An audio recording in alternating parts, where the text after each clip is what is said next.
corroded metal had become home. Matthew Darling knelt in the dirt between two rusted trucks, palms pressed against the earth, eyes closed. Breathe in. Breathe out.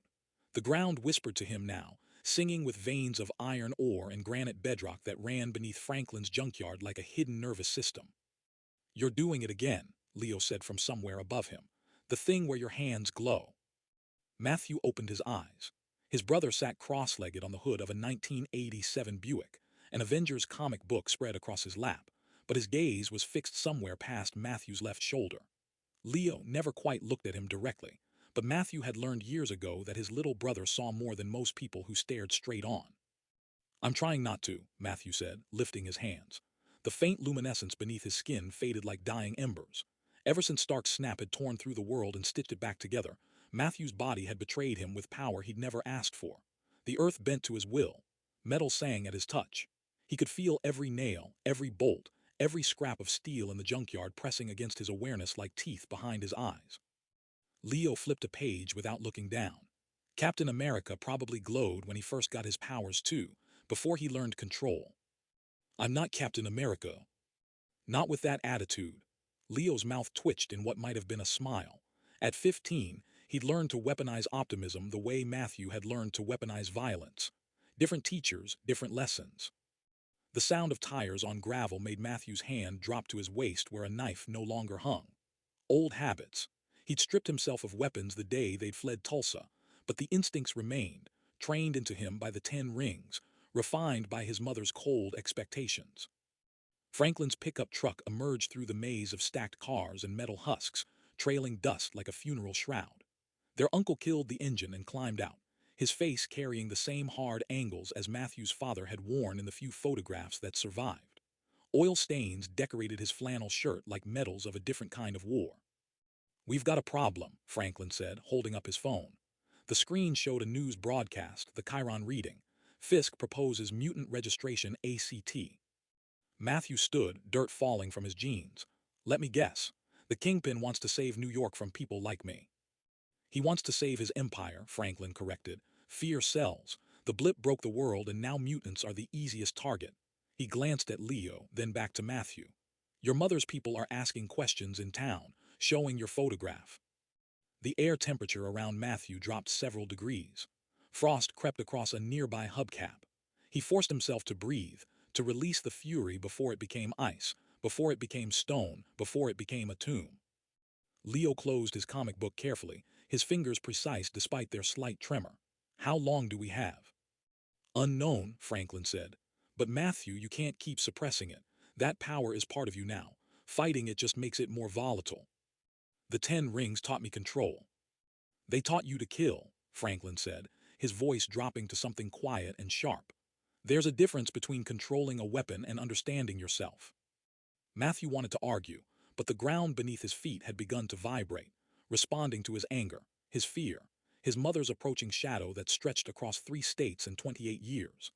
Angelica Darling had built her empire on the backs of men she'd broken, and she trained her eldest son to be her finest blade. His desertion was a wound to her pride that she would carve out of his flesh. "She'll kill me for leaving," Matthew said. "She'll kill us both," Leo added matter-of-factly, finally meeting Matthew's eyes for half a heartbeat. "But you won't let her, because you're a hero now." "I'm a murderer hiding in a junkyard." "Lots of heroes start that way," Leo said, opening his comic again. "It's called a redemption arc." Franklin moved closer, his hand settling on Matthew's shoulder with surprising weight. "Your brother believes in you. That's not nothing. The question is whether you believe in yourself enough to stop running." Before Matthew could answer, the ground lurched beneath them, not his doing. He felt it through his connection to the earth, a disturbance in the magnetic fields, something fast approaching from the south. Metal, lots of it. "Company," Matthew said, his body already shifting into the stance his mother's trainers had beaten into him. "Get Leo inside." Franklin's expression hardened into something that looked distinctly tactical, distinctly military, distinctly not a simple junkyard owner. "Both of you, the shed. Now." But Leo was still sitting on the Buick, his head tilted, listening to something only he could hear. Then he smiled, genuine and bright. "It's okay," Leo said. "She's not here to kill us. Not yet, anyway."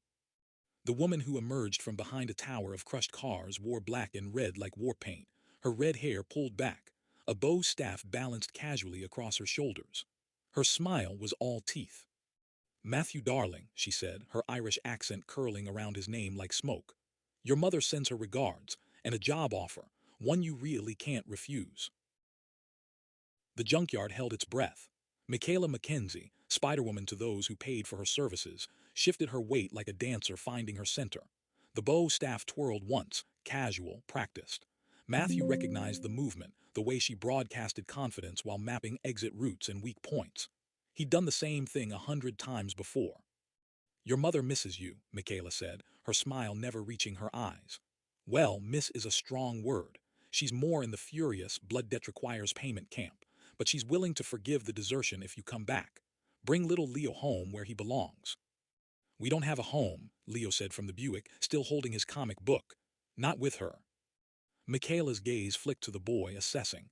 Cute, the autistic brother playing moral compass, very after-school special. She looked back at Matthew. "The ring mother wants her sons back. I get paid either way, but breathing is worth more than dead. Your choice." Franklin moved, subtle but deliberate, positioning himself between Michaela and the shed where decades of classified technology slept beneath tarps and rust. Matthew caught the movement, understood its meaning. Protect the secrets. Protect Leo. Protect what matters. "Tell her no," Matthew said. Michaela sighed, theatrical. "I really hoped you'd say that." She moved like lightning wrapped in silk, the bow staff sweeping toward Matthew's knees. He dropped, palms hitting earth, and the ground responded. A wall of compacted dirt erupted between them, 6 inches thick, solid as concrete. The staff cracked against it and Michaela vaulted over, already adapting. "Earthbender," she said, landing in a crouch. "Neat trick, let's see what else you've got." She vanished. Matthew's training kicked in before thought could slow him. He rolled left as the space where he'd been standing exploded in a shower of dirt, Michaela's boot driving through empty air. Invisibility. Of course. The radioactive spider had been generous. "Get Leo inside," Matthew shouted to Franklin, but his brother hadn't moved from the Buick. "She has X-ray vision," Leo called out, his voice calm like he was discussing the weather. "Hiding won't help. The comic wiki says Spider-Woman can see through most materials, except lead." A blow struck Matthew's ribs from nowhere, driving the air from his lungs. He staggered, reached out with his other sense, the one that sang with metal and stone. There. The taser in her wristband, the metal tips of her bow staff, the zipper on her suit. He clenched his fist and every piece of metal in her gear seized, locked rigid. Michaela flickered back into visibility, her arms suddenly pinned to her sides by her own equipment. "Oh, that's just cheating," she said, but her eyes had gone sharp, calculating. Matthew stepped forward, one hand extended, feeling the metal respond to his will like a living thing. The cars around them groaned, beginning to shift. "Leave. Don't come back. Tell my mother I died if you want the payment." "Can't do that," Michaela grunted, muscles straining against invisible bonds. "Professional reputation, you understand." She twisted, impossible flexibility letting her somehow slip one arm free, and the taser in her wristband fired. Matthew felt it coming through the metal, tried to release his hold, but too slow. Electricity arced across the connection, through his nervous system, turning his muscles to water. He hit the ground, convulsing. Through blurred vision, he saw Michaela shake herself free, saw her advance toward Leo, saw Franklin pull something from his belt that looked distinctly like shield-issue weaponry. No, the word was a pulse, a command, a prayer. The earth heard. Every piece of metal in the junkyard responded at once. Car doors tore from hinges. Hubcaps became projectiles. A wave of scrap metal rose like a steel tsunami, orbiting Matthew in a defensive sphere. The temperature plummeted as his rage touched the minerals in the soil, frost spreading in crystalline fractals. "Omega level," Michaela breathed, and for the first time her confidence cracked into something like fear. The ring mother didn't mention that part. The metal storm tightened, closing in, and Matthew felt the power singing in his blood, begging to be released, to crush, to end the threat permanently. The 10 rings had taught him to finish targets. His mother had taught him that mercy was weakness. But Leo was watching. "Matthew," his brother said quietly, "heroes don't kill when they don't have to." The words cut through the rage like a blade through silk. Matthew forced his fist open, and the metal fell, crashing around them in a discordant symphony. He stood on shaking legs, the electricity still crackling through his nerves, but his eyes were clear. Go, he told Michaela. Tell her you couldn't find us. Tell her whatever keeps you paid. But if you come back, if you bring anyone else here, I won't stop next time. Michaela straightened slowly, her staff retrieved, her smile gone. She looked at Matthew, at Leo, at Franklin, who'd lowered his weapon but not his guard. Then she looked at the devastation around them, the proof of power barely leashed. Your mother's offering 50,000 for your return, she said. But someone else just made a more interesting call. Wilson Fisk is offering double for any Omega-level mutant delivered to his research facility. Alive preferred, dead acceptable. She backed toward the junkyard's entrance, her body language still coiled for violence. Lot of hungry hunters in New York, darling. I'm good, but I'm not the only one. And not everyone will talk first. Then she was gone, disappeared into the maze of rusted vehicles. Leo climbed down from the Buick, stepping carefully over a fallen bumper. He moved to Matthew's side, not quite touching but close enough to matter. That was very heroic, Leo said. The letting her go part, comic book perfect. Matthew's hands wouldn't stop shaking. I almost killed her. But you didn't, Franklin said, finally holstering his weapon. His face was grim. Though she's right about one thing, this location is burned. We need to move or we need to prepare for war. Matthew looked at his brother, at his uncle, at the junkyard that had been their sanctuary for 3 months. On Franklin's phone, still lying on the pickup's hood, Wilson Fisk's face smiled from a campaign poster. Make New York safe again. I'm done running, Matthew said. The junkyard settled into an uneasy quiet after the storm of Matthew's power. Metal debris littered the ground like the aftermath of a localized tornado. Franklin moved through it with purpose, his oil-stained boots crunching over shattered glass. Follow me, he said, not waiting to see if they would. Matthew exchanged a glance with Leo, then trailed after their uncle deeper into the maze of rusted vehicles. They wound past the compacted cube of a school bus, around a pyramid of bald tires, until Franklin stopped at what appeared to be the corroded hull of an old semi-trailer, its sides eaten through with decay. Franklin pressed his palm against a patch of rust. A blue light scanned his handprint. The entire trailer shuddered and split down the middle, revealing a reinforced steel ramp descending into darkness. Emergency lighting flickered to life, cold white LEDs illuminating a passage that had no business existing beneath a junkyard. Uncle Franklin, Leo's voice carried that particular tone he used when processing something unexpected. That's not standard junk dealer equipment. No, Franklin said, already descending. It's not. The bunker opened up 30 feet below ground, a space roughly the size of a basketball court. But instead of hardwood and hoops, the room held organized chaos. Weapon racks, computer terminals, a medical bay with equipment that glowed with technology decades ahead of anything commercial, and storage containers marked with symbols Matthew recognized from classified briefings his mother's 10 Rings connections had intercepted over the years. Shield, Sword, Stark Industry, PIM Technologies.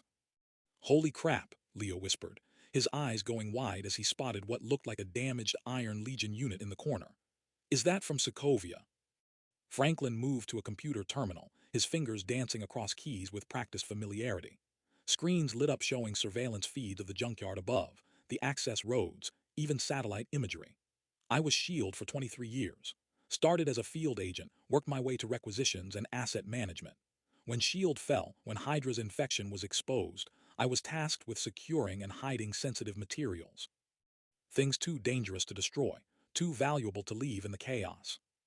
Matthew stepped toward a rack holding what appeared to be Chitauri weapons, alien tech from the Battle of New York. His reflection stared back at him from a polished metal surface, distorted, unfamiliar. My father never mentioned any of this. David didn't know. No one knew except my handlers, and they're all dead or scattered now. Franklin's voice carried the weight of old grief. When your father died and Angelica pulled you boys deeper into her world, I wanted to intervene. But a junkyard owner could be ignored. A former SHIELD agent investigating a 10 Rings lieutenant. That would have gotten all of us killed. The words settled between them like lead. You watched, Matthew said quietly, while she turned us into weapons. Yes, Franklin didn't flinch from it, and I've regretted it every day since. When you showed up 3 months ago, I saw a chance to correct that mistake, but you needed time, needed to decompress. Now time's up. He pulled up a holographic display showing news feeds. Wilson Fisk's campaign headquarters. Bounty notices circulating through dark web channels.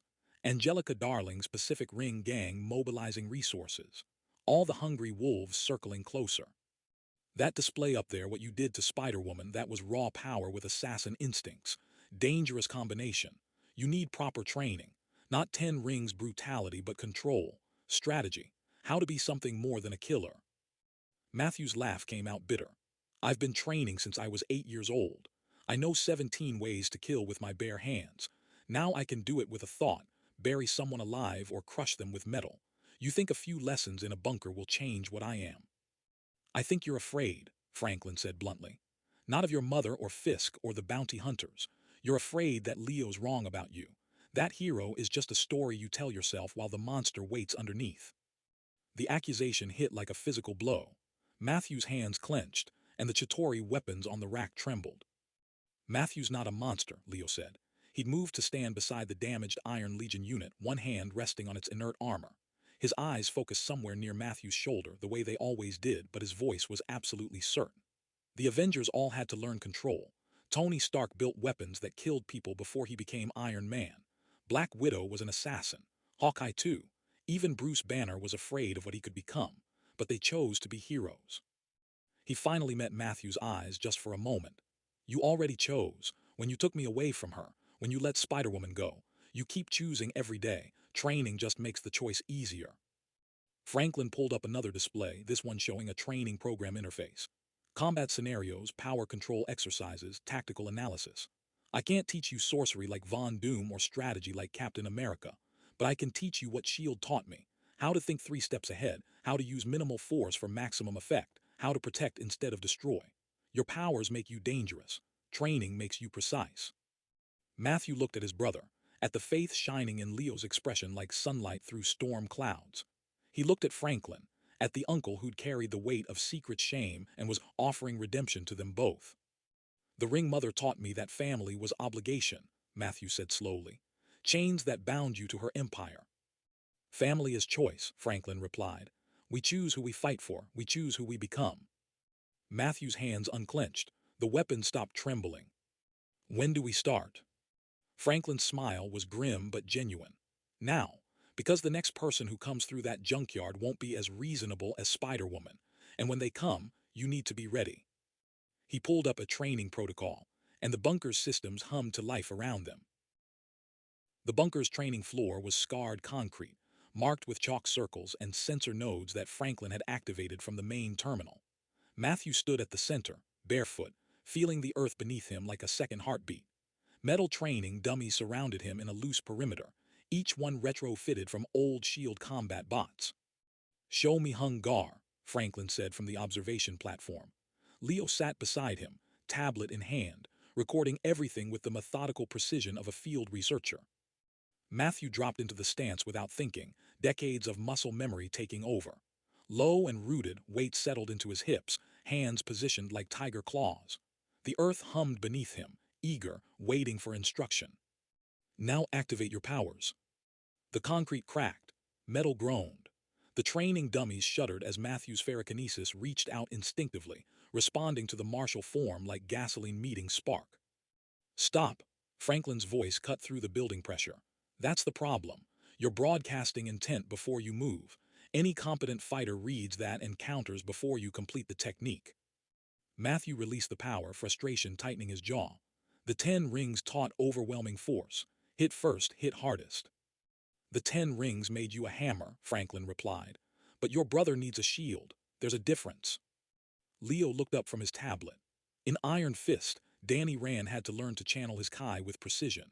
The power was always there, but control made it useful.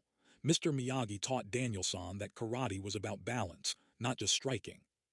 Your brother's mixing universes again, Matthew said, but the corner of his mouth twitched. The principle holds. Franklin descended the platform stairs, moving with the economical grace of someone who'd spent years in combat. Every martial art you learned has the same foundation. Observe, assess, respond. You don't throw a punch because you can. You throw it because it's the right tool for that specific moment. He gestured to the training dummies. Wing Chun teaches you to feel your opponent's energy, redirect it. Muay Thai teaches you to read body mechanics, exploit openings. Krav Maga teaches you to end threats efficiently. All of it requires you to wait and listen before you strike. I listen, Matthew protested. No, you react. There's a difference. Franklin picked up a steel pipe from a nearby rack, tossed it into the air. Catch this. Matthew's power lashed out, seizing the pipe mid-flight, stopping it with ferrokinetic force. You grabbed it with power, Franklin said. Because you could. Now try again. But this time, wait. Feel the metal. Understand its momentum, its weight, its trajectory. Then guide it, don't seize it. He tossed another pipe. Matthew breathed, forcing himself to stillness despite every instinct screaming to act. The pipe tumbled through the air, spinning, falling. He felt its composition, the carbon content, the microscopic crystalline structure. Felt how it moved through space, the forces acting upon it. When his power finally reached out, it was gentle, a whisper instead of a shout. The pipe settled into his palm like a bird landing on a branch. Better, Franklin said, again. They drilled for hours. Pipes, then chunks of concrete, then combinations. Each time, Franklin pushed Matthew to slow down, to observe, to let the world reveal itself before responding. The martial arts became a framework, a way of thinking rather than just fighting. Your body already knows patience, Franklin explained during a water break. Every stance, every form, every kata you learned was about controlled power. Apply that same discipline to your gifts. By the time they surfaced from the bunker, Matthew's muscles ached with good exhaustion rather than tension. Leo was already planning the next session, his tablet filled with annotated observations and comic book parallels. We need supplies, Franklin said, checking his watch. Town's 15 minutes out. I've got a list. Matthew started to refuse, old habits demanding he stay hidden, but caught himself. Done running, he'd said. That meant living, not just surviving. I'll go, he offered. Leo can come if he wants. Leo's face lit up. Target has a whole Avengers in-cap display. I checked their website. The drive into town was quiet, comfortable. Leo narrated every landmark, processing the world through his particular lens. Matthew let the words wash over him, focusing on the road, the trees, the normalcy of it all. Then the ground screamed. Matthew slammed the brakes as the road ahead buckled, asphalt splitting like torn fabric. A fissure opened, swallowing the front half of a minivan that had been 30 feet ahead of them. The vehicle teetered on the edge, a woman's terrified face visible through the windshield, a child screaming in the back seat. Matthew, Leo whispered. But Matthew was already moving, already listening. He felt the earth's rage, tectonic plates grinding, something deeper stirring. Another mutant, powers activated by panic or pain, tearing the street apart with seismic force. People poured from nearby shops. Someone was filming with their phone, the distinctive rectangle of a recording interface visible. The minivan tilted further. The woman's screams cut through the chaos. Matthew breathed, observed, assessed. The fissure's edges were unstable, but beneath the broken asphalt was older construction, rebar and structural concrete. The van's chassis was steel and aluminum, responsive to his ferrokinesis. The earth itself was churning, but he understood earth, understood its patterns and pressures. Wait and listen before striking. He reached out with his power, gentle as Franklin had taught, feeling rather than forcing. Found the rebar beneath the street and guided it upward, creating a lattice to stabilize the fissure's edge. Found the van's frame and suggested it shift backward, away from the void, a steady pull instead of a violent yank. The vehicle rolled to safety. The woman collapsed sobbing on solid ground, clutching her child. Matthew turned his attention to the source of the seismic disturbance, felt the other mutant's terror bleeding into the earth, making everything worse. He pressed his own power down through the street like roots seeking water, found the panicked consciousness below and gentled it. Not controlling, not dominating. Just offering calm, offering stability. The shaking stopped. In the sudden silence, Matthew became aware of the phones, 5 or 6 at least, all recording. All pointed at him. At the street he'd just restructured. At the impossible thing he'd done in broad daylight. We need to go, Leo said quietly. Now. They were back in the truck before anyone could approach, before questions could start. Matthew's hands trembled on the steering wheel, not from fear, but from the weight of exposure. By the time they reached the junkyard, Franklin was already watching his computer screens, jaw tight. News feeds, social media, the same video spreading like wildfire. Omega mutant saves family in upstate NY earthquake. And in the comments already, a bounty notice updated with new information. A location, an identification. Franklin pulled up another feed, this one from a darknet channel he still monitored. A message, marked with the symbol of a ring-wearing hand. "Coming home, Matthew. Mother's waiting." The bunker's communication terminal chimed at 3:47 a.m., a sound Franklin hadn't heard in 6 years. Not since S.H.I.E.L.D.'s final encrypted channels went dark. Matthew jerked awake on the cot he'd dragged into the command center, Leo still asleep in the corner wrapped in an Avenger's blanket. Franklin was already at the terminal, face illuminated by pale blue light. On the screen, a man with aristocratic features and iron-gray temples stared back with eyes that had witnessed too much history. "Franklin Darling," the man said, his accent carrying traces of Eastern Europe softened by years of diplomacy. "Former S.H.I.E.L.D. Level 6 Operations Specialist. It has been some time." "Ambassador Von Doom." Franklin's posture straightened involuntarily, old military discipline asserting itself.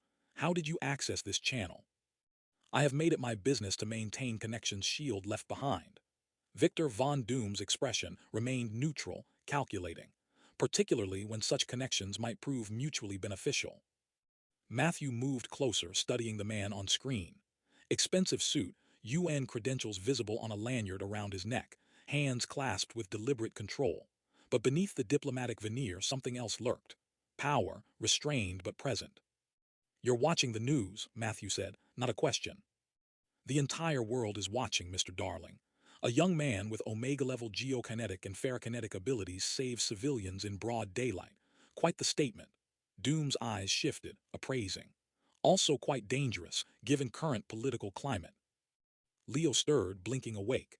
He shuffled over, tablet already in hand, fingers flying across the screen. "Victor Von Doom, UN Ambassador for United Latveria. Former MIT graduate, studied alongside Reed Richards and Ben Grimm. Known associations with Kamar-Taj Mystic Arts Program. Campaign advocate for mutant protection legislation." "Your brother is well informed," Doom observed, something almost like approval in his tone. "Though Wikipedia cannot capture everything." "What do you want?" Matthew kept his voice level, but his hands tingled with latent power, reading the metal in the bunker walls, the weapons in Franklin's cache, preparing for threats he couldn't yet see. "To offer sanctuary. The UN maintains several protected facilities for individuals requiring international security. With my sponsorship, you would be beyond Wilson Fisk's reach, beyond your mother's influence. You would have resources, training from individuals who understand power of your magnitude." Franklin's jaw tightened, and in exchange, Mr. Darling becomes what he already demonstrated himself to be today. A protector. When threats emerge that require his particular gifts, he responds, under UN authority with full legal protection. "You want to make me a weapon," Matthew said flatly. "Different master, same chains." "I want to make you an Avenger." Doom's voice carried an edge now, something personal bleeding through diplomatic polish. "I spent my youth in an orphanage after watching soldiers execute my mother for the crime of being different. I rebuilt an entire nation from civil war because I understood that power without purpose is simply destruction. You saved lives today not because someone ordered you, but because it was right. That instinct is rare, Mr. Darling, and it is worth protecting." The terminal flickered. Franklin cursed, fingers racing across the keyboard. Someone's tracking this signal. Multiple sources, sophisticated gear. "Fisk moves quickly," Doom said. "He has considerable resources and no moral limitations. I estimate you have less than 12 hours before professional contractors arrive. Taskmaster has already been deployed according to my intelligence sources. Bullseye follows close behind." Matthew's blood went cold. He knew those names from briefings in his 10 Rings training. Taskmaster could copy any fighting style after seeing it once. Bulls never missed.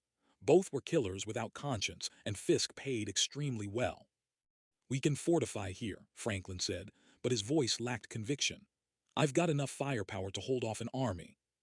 "Against Taskmaster and Bullseye," Doom shook his head. "Franklin, you trained operatives for S.H.I.E.L.D. You know the odds. And if Matthew uses his full power to defend this location, the collateral damage will only reinforce Fisk's narrative about dangerous mutants. The video shows a hero. The next footage cannot show a destroyer." Leo tugged Matthew's sleeve, eyes fixed somewhere near his brother's shoulder. "Heroes need allies. Iron Man had JARVIS and Pepper. Captain America had S.H.I.E.L.D., even when it was broken. You can't do this alone." Doom's not Captain America, Matthew countered. No, Doom agreed. I am not. I am a man who understands what it means to be marked as dangerous simply for existing, who lost family to fear and violence, who will do whatever necessary to ensure others do not suffer the same fate. He leaned forward slightly. I am also your best option for keeping your brother safe. That struck home, and Doom knew it. Matthew looked at Leo, saw the exhaustion in his brother's face, the weight of constantly running, constantly hiding. Saw the faith that still somehow burned there, the belief that Matthew could be something more than his mother's weapon. Franklin's terminal blared a proximity alert. Armed vehicles 3 miles out, moving fast. The facility coordinates are now uploaded to your system, Doom said. Northeastern New York near the Canadian border, officially designated as a UN environmental research station. In reality, a secure location for individuals requiring international protection. Your decision, Mr. Darling, but make it quickly. The screen went dark. Matthew stood in the bunker's humming silence, feeling the weight of impossible choices. Trust a diplomat he just met, abandon the only sanctuary they'd known, and put himself under another organization's authority. Or stay, fight, risk Leo's safety and Franklin's life against killers who'd carved their names in blood. The ring mother's message said she's coming, Leo said quietly. Doom's offering protection from her too, from all of them. Franklin checked his weapons, old reflexes taking over. Your call, Matthew. I'll back whatever you decide. Through the bunker's walls, Matthew felt vibrations in the earth. Vehicles approaching, heavy and fast. Time was up. Matthew's hands clenched, metal filings dancing across the bunker floor in response to his tension. The vibrations grew stronger, closer. We go, he said. Pack what we can carry, 2 minutes. Leo was already moving, shoving his tablet and chargers into a backpack alongside protein bars and his collection of Avengers comics. Franklin pulled weapons from the cache with practiced efficiency. Compact shield-issue sidearms, tactical vests, emergency medical supplies. The helicarrier section, Franklin said, securing a vest around Leo's torso despite the boy's protests that Captain America never wore bulky armor. There's an old Quinjet chassis I've kept functional. Not pretty, but it'll fly. Matthew reached out with his senses, feeling through the earth. The approaching vehicles had stopped half a mile out, too far for a direct assault, which meant, they're surrounding us, he said, coming on foot from multiple directions. Franklin's expression hardened into something Matthew recognized from his mother's enforcers, the look of a man preparing for violence. Then we make a corridor. I'll take point, you shield Leo. We punch through to The first explosion took out the bunker's north wall. Not enough to breach it. Franklin's shield construction held, but the concussive force knocked Leo sideways.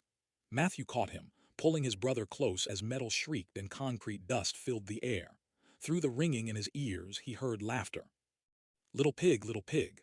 The voice came from everywhere and nowhere, amplified through speakers. Female, familiar in a way that made Matthew's chest tighten. You built your house of bricks, baby boy, but Mama's got a big bad wolf. Angelica. Franklin was already at the security monitors. The screens showed figures moving through the junkyard's shadows, not the tactical precision of Taskmaster or Bulls. These moved with the fluid coordination of 10 Rings operatives. Matthew counted at least 15. The tunnel, Franklin said, pulling a lever that Matthew hadn't noticed. A section of the floor slid away, revealing a narrow passage sloping downward. Built it myself after S.H.I.E.L.D. fell. Comes up 300 yards south near The second explosion cut him off. This one found a weakness, and the bunker's reinforced door buckled inward. Through the gap, Matthew saw firelight and moving shadows. Go, Franklin shoved Leo toward the tunnel, but the boy planted his feet. Not without you, not without Matthew. Leo, listen to me, Matthew started. But then the door came down entirely and everything became chaos. Smoke grenades. The bunker filled with thick chemical fog that burned Matthew's eyes and throat. He heard Franklin firing, the sharp reports of S.H.I.E.L.D. weapons mixing with returning gunfire. Leo's hand found his, squeezing tight. Matthew reached deep, pulling metal to himself from every direction. Rebar from the walls, weapons from fallen enemies, the bunker's own infrastructure responding to his desperate call. He shaped it into a dome around Leo, a cocoon of interwoven steel that nothing could penetrate. Stay down, he shouted to his brother, then released his full power. The junkyard answered. Every car chassis, every appliance, Every scrap of metal within 100 yards tore free and converged on the bunker. Matthew directed them with precision Franklin had taught him, no longer the blunt force weapon his mother had forged. Surgical, controlled. He created barriers, pinning attackers, disarming them without killing. Because Leo was watching, Leo always watched. Through the smoke, he saw Franklin go down, blood blooming across his shoulder. An operative moved in for the finish, but Matthew sent a car door spinning through the air, slamming the attacker aside. He pulled Franklin back, using metal debris as a shield. The tunnel, Franklin gasped. Get Leo out. But when Matthew turned to the steel cocoon he'd created, his heart stopped. It was empty. A hole had been carved through the bunker's concrete floor, edges still glowing with residual heat. Not metal manipulation, something else. Thermite, maybe, or plasma cutting technology. The kind of equipment the 10 rings purchased from Stark Industries' black market competitors. And Leo was gone. No, the word came out broken. Matthew reached deeper, feeling through the earth, following vibrations and heat signatures. There, a vehicle moving fast already passed the junkyard's perimeter. Leo's distinctive heartbeat, rapid with fear but steady. Alive. Angelica's voice crackled through a dropped radio. You made your choice, Matthew. Running, hiding, playing hero for strangers instead of honoring family. So now I'm making mine. You want your brother back. Come home. The address hasn't changed. The transmission died. Matthew stood in the ruins of their sanctuary, Franklin bleeding beside him, surrounded by incapacitated operatives who'd already begun retreating. His mother had taken Leo, had planned this perfectly, knowing Matthew would protect his brother first, knowing that protection could be turned into an opening. Franklin tried to sit up, pressed a hand to his shoulder. She's baiting you. Doom's facility, we can contact him, get resources, come back with a plan. There's no time for plans.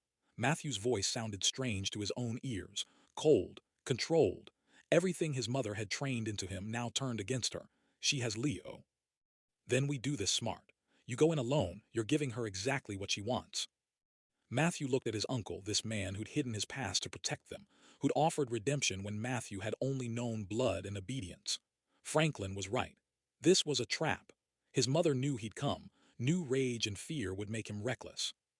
But she'd also miscalculated. She taught him to be a weapon. Franklin had taught him precision. And Leo had taught him the most important lesson, that power without purpose was just destruction. He had a purpose now. I need you to contact Doom, Matthew said, helping Franklin toward the intact section of the bunker. Tell him the situation, but I'm not waiting for diplomatic solutions. Leo doesn't have that kind of time. Matthew. She wants me to come in afraid. She wants the boy she raised, the assassin who follows orders. Matthew felt the metal around them humming in response to his resolve. I'm going to give her something different. He was going to give her a hero. The compound sat in Brooklyn's industrial district, a warehouse that official records listed as abandoned. Matthew felt the metal signatures from 2 blocks away, reinforced doors, weapon caches, the skeletal framework of shipping containers converted into cells. 43 people inside. Leo's heartbeat among them, 2nd floor, northwestern corner. He'd left Franklin stabilized in the bunker with Doom's coordinates uploaded to his phone. This wasn't strategy. This was necessity. Matthew didn't approach the main entrance. Instead, he placed both palms against the warehouse's concrete foundation and listened. Franklin's training.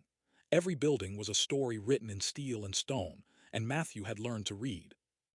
Rebar veins throughout the structure. 3 floors, not 2, the basement concealed. Guards positioned at predictable choke points, their weapons singing Ferris signatures. And deeper, where the building's original support columns met bedrock, he felt something else. A vault, electromagnetic shielding, his mother's inner sanctum. Matthew closed his eyes and began. The rebar shifted, millimeters at first, nothing the guards would notice. He'd learned precision from Franklin's relentless drilling, not the earthquake force of panic, but the surgeon's knife. He carved pathways through the concrete itself, stone responding to his will as naturally as metal. A tunnel formed beneath the foundation, edges fused smooth by geothermic manipulation, preventing collapse. He descended into earth and emerged inside the basement vault, rising through the floor like a ghost passing through walls. Angelica Darling sat waiting at an obsidian desk, every finger adorned with rings that caught the vault's amber lighting. Tungsten carbide, titanium, platinum, Matthew felt each one like a distant bell. His mother hadn't aged since he'd last seen her 3 months ago. Sharp features, elegant posture, eyes that calculated trajectories of power and leverage. Subtle, she said. Franklin's influence, I assume. The 10 rings taught you to announce yourself with force. Where's Leo? Safe, comfortable, probably reading those ridiculous comics. Angelica stood, smoothing her jacket. Do you know what your mistake was, Matthew? Thinking I wanted to hurt you. Thinking this was punishment. Matthew's hands clenched. Metal fixtures around the vault trembled. You kidnapped a 15-year-old. I retrieved my son, both my sons, if you'd stop this performance. She moved closer, unafraid. Everything I built, the Pacific Ring Gang, the 10 Rings Alliance, every bloody step was to protect you, to make you strong enough to survive this world. You made me a killer. I made you powerful, Angelica's voice sharpened. Your father was gentle, idealistic. He believed love and honor would shield his family. He died believing that, bleeding out in a Tulsa alley because he wouldn't compromise, wouldn't adapt. I will not watch my sons follow him into naive graves.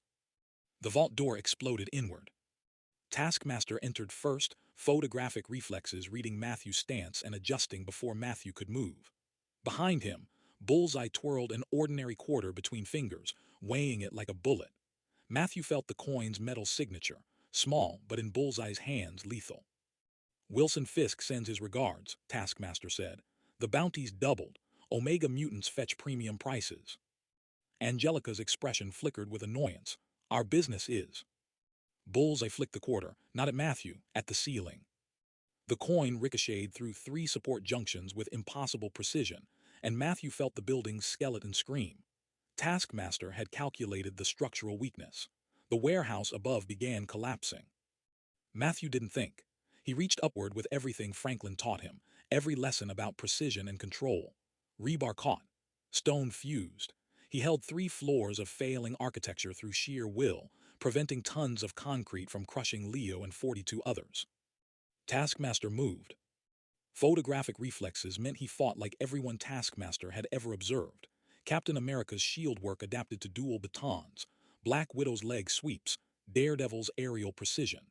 Matthew tried countering with ferrokinesis, but Taskmaster had seen that too, had watched the viral video, knew the patterns. A baton cracked across Matthew's ribs. He stumbled, concentration wavering. Above, the building groaned. Can't fight while playing hero, Taskmaster observed, striking again.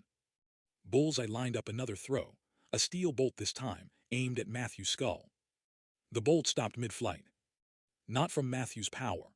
From a billy club that intercepted its trajectory with impossible accuracy, a club that ricocheted back to crimson-gloved hands.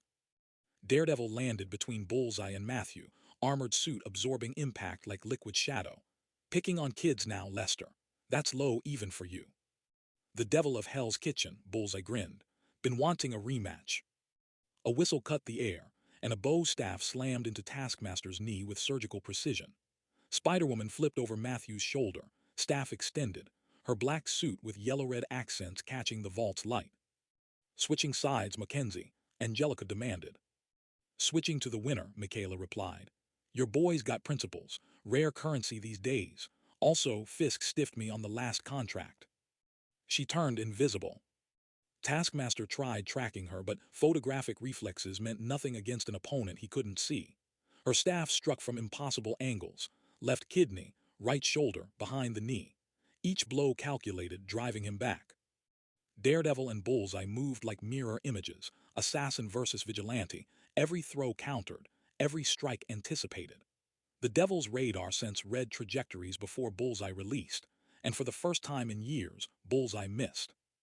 Matthew felt the building stabilizing under his sustained concentration, felt Leo's heartbeat steady above. His mother watched him with something between pride and fury. You could end this, Angelica said quietly. Release the building, bury Fisk's assassins, take Leo and walk away. That's what I taught you.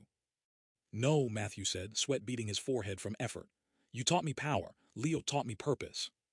He restructured the rebar into a cage around Taskmaster, pulled metal from Bullseye's equipment to bind him. Precision, control, Franklin's lessons holding even under impossible strain. Daredevil approached, head tilted. You're the Omega mutant from the video. You're holding up this entire building right now. And my brother's upstairs, I need. Go, Daredevil said. We'll handle cleanup. Michaela reappeared, offering a slight nod. Second floor, northwest corner, 3 guards. Matthew looked at his mother one last time. Angelica stood isolated in her collapsing empire, surrounded by the consequences of building power without purpose. Then he ran for Leo. The second floor corridor stretched before Matthew like a gauntlet. 3 guards positioned exactly where Michaela predicted, weapons drawn. He felt their steel, pistols, tactical knives, reinforced vests. He didn't announce himself. The rebar beneath the floor rippled, and suddenly the guards' weapons twisted from their grips, flying sideways to embed in the drywall. Before they could react, Matthew pulled metal from exposed pipes, forming restraints around wrists and ankles. Precision. 3 heartbeats to neutralize 3 threats without permanent harm. Franklin would have approved. The northwestern door bore fresh scratches around the lock. Matthew placed his palm against the frame, feeling the bolt mechanism, and the tumblers rotated under his magnetic influence. The door swung open. Leo sat cross-legged on a bare mattress, tablet clutched to his chest, eyes fixed on the glowing screen. His Avengers hoodie was rumpled but intact. No visible injuries. Relief flooded Matthew so completely his knees nearly buckled. I knew you'd come, Leo said, not looking up. Statistically, you've never failed a retrieval in 14 documented instances. Well, except that time in Tulsa, but that was tactical retreat, not failure. Are you hurt? Matthew scanned the room, concrete walls, single light fixture, security camera in the corner now sparking from his unconscious electromagnetic disruption. Negative, they provided adequate food and bathroom access. Also, their Wi-Fi security was terrible. Leo finally raised his eyes to Matthew's shoulder, the closest he came to direct contact. I found something about Fisk's actual plan. Matthew crossed the room, crouching to Leo's eye level. Tell me later. Right now we need to. It's not about mutant registration, Leo interrupted, words tumbling faster. That's misdirection. Fisk partnered with someone called the Tinkerer. They're building something called Sentinels, adaptive hunter-killer robots designed to track and eliminate Omega-level threats. The Registration Act just creates a database, a targeting system. The temperature in the room dropped. How do you know this? Mom's computer network. She's been communicating with Fisk's people. I think she was trying to make a deal, deliver you for prototype access. Leo's voice remained factual, processing horror through logical framework. She wanted to control you, but if she couldn't, she'd settle for the technology to stop you. Matthew felt the building's metal skeleton humming around him, responding to his surge of betrayal and fury. He forced it down, forced control. Leo was watching, and heroes didn't lose themselves to rage. Come on, Matthew said, extending his hand. We're leaving. Leo took it without hesitation. They made it to the stairwell before Angelica appeared below, blocking the exit. She'd retrieved a weapon, not aimed at them but present. Rings glinted on both hands. You can't protect him forever, she said, addressing Matthew. The world will fear him for loving you. They'll fear him for being associated with power they can't control. I was building infrastructure, allegiances, safety. By selling me to Fisk, Matthew felt Leo's hand tighten in his. By securing leverage, Angelica climbed 2 steps. You think your mercy makes you righteous. It makes you vulnerable. Your father's softness killed him. Yours will kill Leo. Matthew could feel every metallic element in her vicinity. The gun's components, her rings, rebar beneath the stairs. He could collapse this entire section, bury her under concrete and steel, eliminate the threat permanently. Leo's voice came quiet. Heroes find another way. Angelica's expression flickered, surprise, perhaps respect, perhaps contempt. Still a child playing dress-up. No, Matthew said. He pulled metal from the walls, forming a barrier between them and his mother, then lifted Leo and himself on a platform of stone and rebar, bypassing the stairwell entirely. I'm someone who chooses different than you. They ascended through the building's damaged structure, Matthew sensing Daredevil and Spider-Woman's engagement below, Taskmaster and Bulls, contained. He found an exterior wall and pushed, stone and metal parting like a curtain. Fresh night air hit them as they emerged onto the warehouse roof. Behind them, through the gap, Angelica's voice rose with cold promise. You'll understand when they come for him. When Fisk's machines hunt you both through every street, when the world demands your registration or execution. You'll remember I offered protection, and you chose pride. Matthew sealed the opening behind them. He carried Leo across rooftops using paths of elevated stone, away from the compound, away from the mother who'd weaponized love. Below, sirens approached. Someone had called authorities. Good. Let the NYPD find Taskmaster and Bullseye gift-trapped. They reached the junkyard 40 minutes later. Franklin had stabilized his shoulder wound with field dressing, was monitoring news feeds on cracked screens. Leo, Franklin breathed, relief cracking his tactical composure. Leo immediately moved to Franklin's medical supplies, beginning assessment despite Franklin's protests. Matthew watched his brother work, methodical, focused, caring in ways their mother never comprehended. Fisk is building sentinels, Matthew said. Hunter-killers targeting Omega mutants. Franklin's expression darkened. Trask Industries tried that in the 70s. SHIELD shut them down. If Fisk has that technology, then registration isn't protective legislation, Matthew finished. It's a kill list. Leo looked up from cleaning Franklin's wound, eyes fixed on the wall behind Matthew. The tablet I took from Mom's facility. It has file structures, communication logs, warehouse locations, including where the tinkerer's manufacturing the prototypes. You stole intelligence, Franklin said, something like pride entering his voice. I prioritized actionable data recovery, Leo corrected, then almost shy, like Black Widow would. Matthew met Franklin's gaze. They'd escaped immediate danger, retrieved Leo, chosen mercy over vengeance. But the larger threat had crystallized into something tangible and terrifying. Sentinels, machines designed to hunt people like Matthew. Doom's offer, Franklin said carefully. UN protection might be. No, Matthew looked at the tablet in Leo's hands, at the data his brother had risked everything to obtain. We stop this, before Fisk deploys those things, before more mutants end up on lists. Leo's face brightened with that expression Matthew had learned meant determination wrapped in optimism. We're going on offense. We're going to need help, Matthew acknowledged. Franklin nodded slowly, already calculating. Then let's make some calls. The communication terminal hummed to life at dawn, Franklin's weathered hands inputting the encrypted coordinates Doom had uploaded during their last contact. Matthew stood behind him, Leo seated nearby with the stolen tablet illuminating his focused expression. You're certain about this? Franklin asked without turning. No, Matthew admitted. But Leo found 17 manufacturing sites in those files. Fisk's timeline shows first Sentinel deployment in 6 days. We can't dismantle that infrastructure alone. The screen flickered, then resolved into Victor Von Doom's composed features. Behind him, floor-to-ceiling windows revealed snow-capped mountains, and dawn breaking over what Matthew assumed was United Latveria. Mr. Darling, Doom said, voice carrying that aristocratic precision. I confess I did not anticipate your contact quite so soon, given your previous hesitation. Recent events have proven persuasive. My mother tried to sell me to Fisk, Matthew said flatly. Fisk is building hunter-killer robots called Sentinels designed to eliminate Omega-level mutants. Registration isn't protection, it's target acquisition. Doom's expression didn't change, but something sharpened in his gaze. Sentinels, I know this designation. Bolivar Trask pitched similar technology to the UN Security Council in 1973.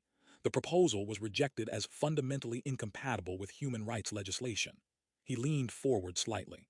Wilson Fisk, however, operates through less scrupulous channels. We have intelligence, Leo interjected, eyes fixed on his tablet.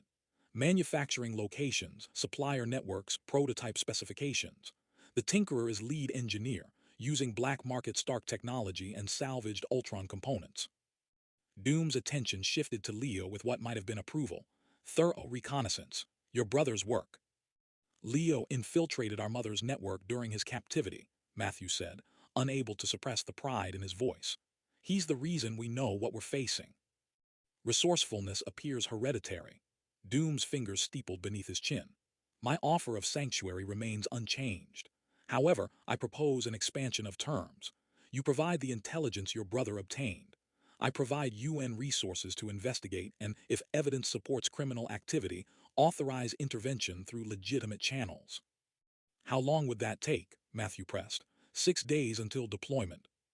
Diplomatic processes are rarely swift, Doom acknowledged. Which is why I suggest a parallel approach.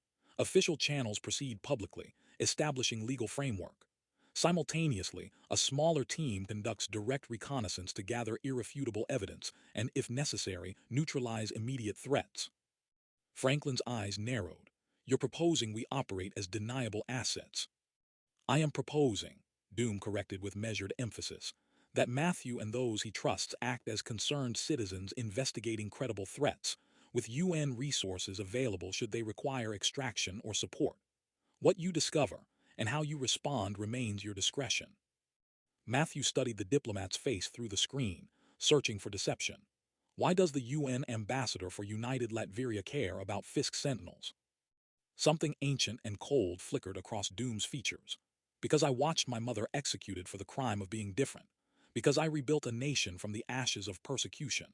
Because machines designed to hunt and kill based on genetic variation represent the very authoritarianism I spent decades dismantling. His voice remained controlled, but resonance beneath it carried weight. And because Omega-level mutants targeted today become precedent for enhanced individuals tomorrow, sorcerers the day after. Persecution is a contagion, Mr. Darling. It metastasizes. The silence stretched for 3 heartbeats. We accept, Matthew said. Leo nodded agreement. Franklin exhaled slowly, resignation mixing with tactical calculation. We'll need secure communication, transportation that doesn't trigger facial recognition, and access to real-time intelligence on Fisk security protocols. Uploading now, Doom replied. Data streams cascaded across the terminal.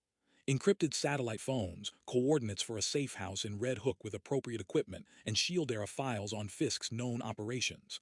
Additionally, the feed split screen. A second face appeared, a woman in her early 30s, dark-skinned, wearing a sword uniform with captain insignia. Monica Rambo, she introduced herself, voice professional but carrying warmth. Sword assigned me to investigate potential connections between enhanced individual incidents and emerging threats. Your situation caught my attention, Mr. Darling, particularly after warehouse footage showed you preventing a building collapse that would have killed 43 people. Matthew tensed. Fisk is broadcasting that footage. Selectively edited to emphasize destruction, not rescue, Monica confirmed.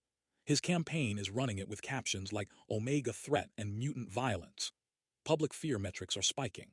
However, she continued, Sword obtained unedited footage from multiple angles. We can verify you prioritized civilian safety, engaged only defensively, and applied significant restraint given your capabilities. Can you release that footage? Leo asked. We can provide it to credible journalists, Monica said. Which brings me to my second point. Matt Murdock, Daredevil, contacted Sword offering testimony. He witnessed your confrontation with Taskmaster and Bullseye, confirmed you were defending against Fisk's operatives. He's willing to make a public statement. Matthew's chest tightened with something between hope and disbelief. Why would he do that? Because he spent years fighting Fisk's corruption, Monica replied simply. And because he told me you chose mercy when killing would have been easier. That matters to him. Doom's voice cut through Matthew's processing. Captain Rambo will coordinate media strategy while you address the operational threat. Discredit Fisk's narrative publicly while dismantling his Sentinel infrastructure privately. Dual-front engagement. Franklin was already downloading files, cross-referencing the manufacturing sites Leo had identified. Red Hook Safe House puts us 12 miles from the Tinkerer's primary workshop. We hit that location, we potentially cripple prototype development. Agreed, Matthew said then to Doom. Once we have evidence, solid proof of what Fisk is building. The UN Security Council will have no choice but to act, Doom finished. And Wilson Fisk's political aspirations will collapse under the weight of international law violation. Leo looked up from his tablet, eyes bright. We're actually doing this, building a team like the Avengers. More modest scale, Franklin said, but his mouth quirked slightly. Monica's expression softened. Every team starts somewhere. Sword has your back and Daredevil's already drafting his statement. You're not alone in this. Doom nodded once. Coordinates uploaded. Communications encrypted. I will await your intelligence reports. And Mr. Darling, he added as Matthew moved to disconnect, your choice to contact me suggests growth. Continue that trajectory. The screen went dark. Matthew turned to find Leo watching him with that particular expression that meant pride mixed with determination, and Franklin already loading gear into tactical bags. Red Hook, Franklin said. We move in 4 hours, get some rest. But Matthew knew none of them would sleep. 6 days until Sentinels deployed. 6 days to stop Fisk, protect mutants who'd never know they'd been targeted, and prove mercy could coexist with strength. His hands didn't shake anymore. They were steady. The Tinkerer's workshop occupied a converted shipping facility in Red Hook, its corrugated exterior deliberately mundane. Matthew crouched on the adjacent rooftop beside Franklin, studying security patterns through night vision optics while Leo monitored electronic signatures from the safe house van below. 18 guards, Franklin murmured, rotating shifts every 40 minutes, pressure sensors on primary entrances, motion detectors covering the loading bay. Matthew closed his eyes, extending his awareness downward through concrete and steel. His ferrokinetic sense painted the building's skeleton in his mind: rebar networks, metal framing, and deeper something else. Machinery humming with distinctive Starkdeck energy signatures. Basement level. 3 large constructs approximately 8 feet tall. Has to be the prototypes. Franklin's earpiece crackled. Leo confirms. Heat signatures match Sentinel specifications from the stolen files. Also detecting server banks. Likely contains manufacturing data and communications. Then we go in quiet, Matthew said. Get evidence, get out, no casualties.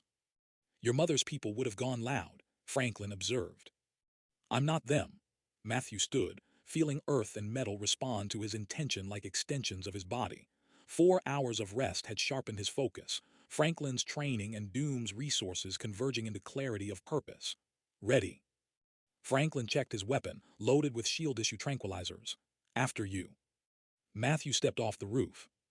He didn't fall so much as descend, manipulating rebar in the adjacent building's wall to create handholds that formed and dissolved as he passed. 30 feet down, he pressed his palm against the workshop's exterior. Steel panels whispered secrets, structural weaknesses, ventilation shafts, the basement's exact layout. He found a maintenance access point and persuaded the lock's tumblers to realign with magnetic precision. The door opened silently. Inside, fluorescent lighting illuminated corridors lined with equipment crates stamped with falsified manifests. Matthew moved like water, each step deliberate, sensing guards through their weapons and belt buckles before they could round corners. When 2 men approached his position, he magnetically adhered their boots to the floor mid-stride, then gently compressed their radios until electronics failed. They struggled, confused, as Franklin appeared behind them with tranquilizer darts. Basement access, Franklin whispered, pointing to a reinforced door. Matthew detected the electronic lock's complexity. Biometric scanner, keypad, deadbolts. He could tear it apart, but that would announce their presence. Instead, he traced power conduits feeding the mechanism and carefully induced a magnetic pulse that mimicked authorized access. The lock disengaged with a satisfied click. They descended into a space that stole Matthew's breath. 3 Sentinels stood in various states of assembly, their design brutally efficient. Adaptive armor plating, plasma cannons integrated into forearms, heads bristling with sensor arrays. Each bore the Stark Industries arc reactor signature, bastardized into weapons of extermination. My God, Franklin breathed. Leo's voice crackled through their earpieces. Server bank northeast corner, download everything. Matthew spotted the servers, but movement drew his attention. A man emerged from behind the center Sentinel 50s, balding, wearing a technician's smock. The Tinkerer. Impressive infiltration, Phineas Mason said conversationally. Ferrokinetic, I presume. Your electronic signature is fascinating. I've been monitoring it since you breached the perimeter. Franklin's weapon rose, but the Tinkerer smiled. I wouldn't. See those pressure plates beneath your feet. Matthew felt them through the floor, trigger mechanisms connected to charges positioned throughout the basement. You'll kill yourself too. Perhaps. The Tinkerer adjusted his glasses. But Mr. Fisk pays exceptionally well for results. Your destruction would be acceptable collateral. Fisk is using you, Matthew said, buying time while his awareness mapped the explosive network. Registration leads to genocide. You're building murder machines. I'm building tools, the Tinkerer corrected. How they're used isn't my concern. Although I confess curiosity, you're the Omega from the warehouse footage. Wilson claimed you were a threat, but you prevented casualties. Contradictory behavior. Not contradictory, Matthew replied and began moving. Not physically, magnetically. Every explosive's trigger mechanism contained conductive elements. He seized them simultaneously, holding detonators in stasis, while Franklin rushed the server bank and Leo's override protocols activated remotely. The Tinkerer's finger stabbed toward a dead man's switch, but Matthew had already magnetized it to his palm. "You're not dying today," Matthew said. "Neither are we. Neither are the people Fisk wants eliminated." Sirens erupted. Guards poured toward the basement. Franklin yanked storage drives free as data completed transfer, and Matthew made his choice. He didn't collapse the building, he lifted it. Every metallic element in the structure's foundation responded, stone and earth flowing beneath his geothermal command to create a platform. The entire workshop rose 6 feet, shearing power connections and trapping guards between floors. Non-lethal, dramatic, and captured perfectly by sword surveillance drones Monica had positioned. Matthew walked to the nearest sentinel, placed his hand on its chest, and crushed the arc reactor into scrap. "Tell Fisk," he said to the Tinkerer, "that I'm not a threat, I'm a promise. Anyone who tries to weaponize fear against innocent people will answer to me." Police sirens wailed in the distance. Franklin had already exited with the evidence. Leo confirmed transmission to Doom, Monica, and every major news outlet simultaneously. The footage showed everything: Sentinels, Fisk's communications, Matthew's restraint. Matthew emerged into dawn light to find news helicopters circling, cameras broadcasting live. He stood before them, exhausted but unbroken. "My name is Matthew Darling," he said to the watching world. "I'm a mutant, I'm not your enemy, and I'll prove it every day for the rest of my life." By noon, Fisk was arrested. By evening, the UN Security Council issued sanctions. By nightfall, Matthew sat in the junkyard with Leo and Franklin, eating takeout pizza while news anchors debated his statement. "Not bad," Franklin said, "for someone who was running scared 2 weeks ago." Leo grinned, not making eye contact but radiating pride. "Told you, hero material." Matthew's phone buzzed, Doom's encrypted line. "Well executed, Mr. Darling. When you're ready, we should discuss future collaboration." Matthew looked at his brother, his uncle, the junkyard that had become home. "Maybe," he replied, "but on my terms." Franklin raised his soda can. "To new beginnings." They toasted under stars that had witnessed his transformation from weapon to protector, from isolation to family, from fear to purpose. The road ahead held challenges. His mother remained free, other threats would emerge, and the world's fear of mutants wouldn't vanish overnight. But tonight, Matthew Darling was exactly who Leo always believed he could be. A hero,